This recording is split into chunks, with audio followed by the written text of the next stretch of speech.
صلو علیہ وآلہ۔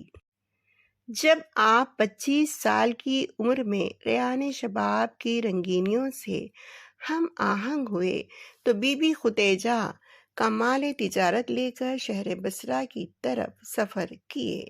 ساتھ میں ایک غلام میسرہ نامی تھا۔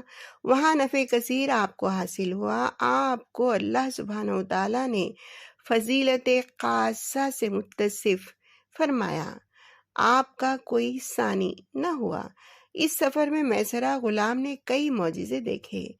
جب آپ ایک درخت کے نیچے فروکش ہوئے تو ایک راہب نستورہ نے آپ کو دیکھ کر یہ پیشین گوئی کی کہ اس درخت کے نیچے وہی ہستی فروکش ہو سکتی ہے جو نبی یا رسول ہو۔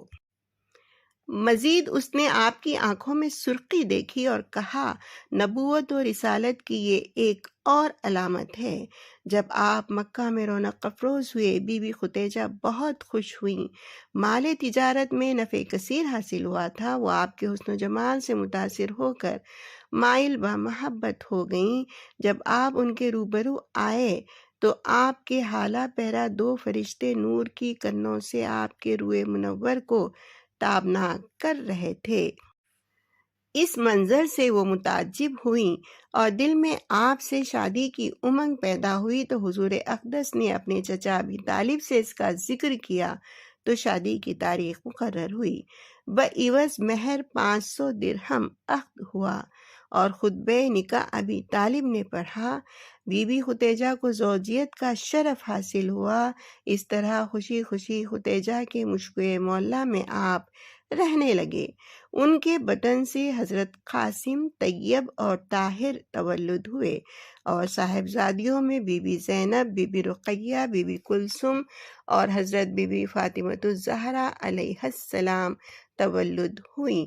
ان کے ماں سوا حضرت ابراہیم جو ماریہ قبطیہ کے بدن سے تھے تولد ہوئے۔ جب آپ 35 سال کے ہوئے تو ایک عجیب و غریب تنازع قبائل قریش میں اخو پذیر ہوا۔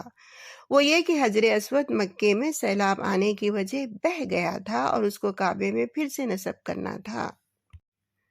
ہر ایک قبیلہ یہ کہتا کہ ہم اس کی تنصیب مقام مقررہ پر اپنے ہاتھوں سے کریں گے۔ آخر یہ طے پایا کہ صبح سب سے پہلے جو کعبے میں داخل ہوگا اس کو ہم اپنا ثالث بنا لیں گے۔ حسن اتفاق سے حضور جانے دارین شہنشاہ کونین صبح دم سب سے پہلے کعبے میں تشریف لائے۔ آپ کی خدمت میں معروضہ پیش ہوا تو ان سب کو تلقین فرما کر آپ نے ارشاد کیا کہ ایک چادر صحن کعبہ میں بچھاؤ اور اس پر سنگ اسود رکھ کر تمام قبیلے والے مقام تنصیب تک اس کو لے چلو اور بعد میں اپنے ہاتھ سے اس کو نصب کروں گا۔ اس طرح سب خوشی خوشی اس فیصلے کو مان گئے کیونکہ آپ کا خانوادہ قریش کا سردار خاندان تھا اور بیت اللہ کی طلائی کنجی آپ ہی کے خاندان میں رہتی تھی۔ جب آپ 40 سال کے ہوئے تو قدرتاً اللہ سبحانہ وتعالیٰ کے حسن ازل کی طرف مائل ہونے لگے۔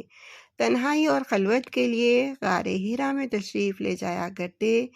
اسی طرح روز و شب گزرتے رہے اور بعثت کا واقعہ ظہور پذیر ہوا اور حضرت جبرائیل علیہ السلام غار حرا میں آئے اور آپ کو اقرا کی تلاوت سے 3 بار شرف تکلم بخشا۔ آپ لرزہ براندام ہوئے اور مشکوہ مولا میں مراجعت فرمائے۔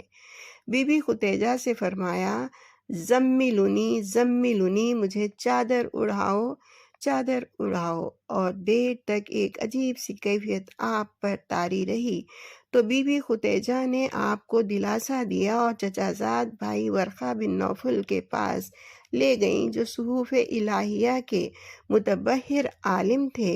انہوں نے انجیل مقدس سے تفاعل کیا اور کہا یہ نبی آخر الزماں ہیں اور رسالت کے محتم بالشان عہدہ جلیلہ پر فائز ہیں۔